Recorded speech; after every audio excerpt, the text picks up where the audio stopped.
Mashinalarimiz nima bo'ldi, Shahzod? Alloh xolasa 2 kunda qo'limizda bo'lib qoladi. Uje hal bo'lib qoldi. Xitoydagi elektromobillar nima bo'ldi?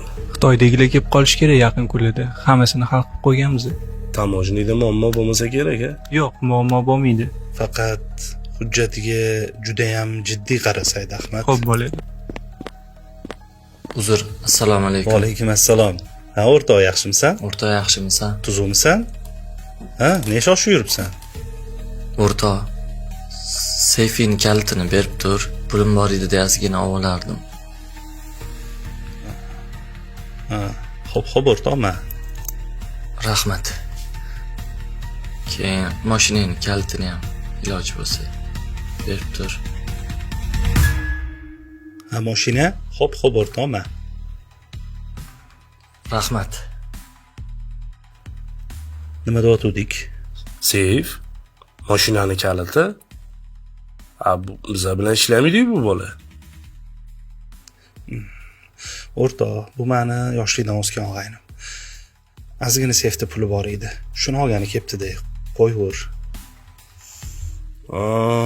Tushunarli.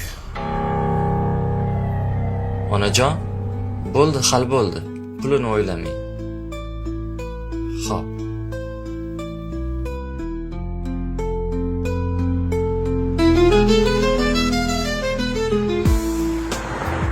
Nimaga shoshib yuruvding? Ozgina muammoli vaziyat bo'ldi. Onam kasalxonaga yotqizdim. Yaxshimi o'zi? Rahmat. Ha, yaxshilar. Yaxshi bo'lsinlar. Mamnun ol. Mangami? Keyin rahmat shunchalik tushunib, xodimlaring oldida xijolatli qilmading, ortiqcha savol bermading.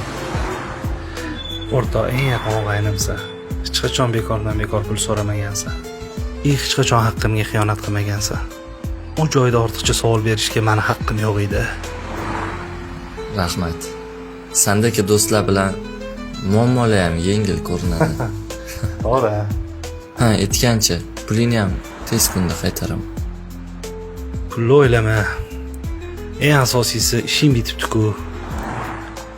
U yoq hal bo'lib ketaveradi. Ha, rahmat.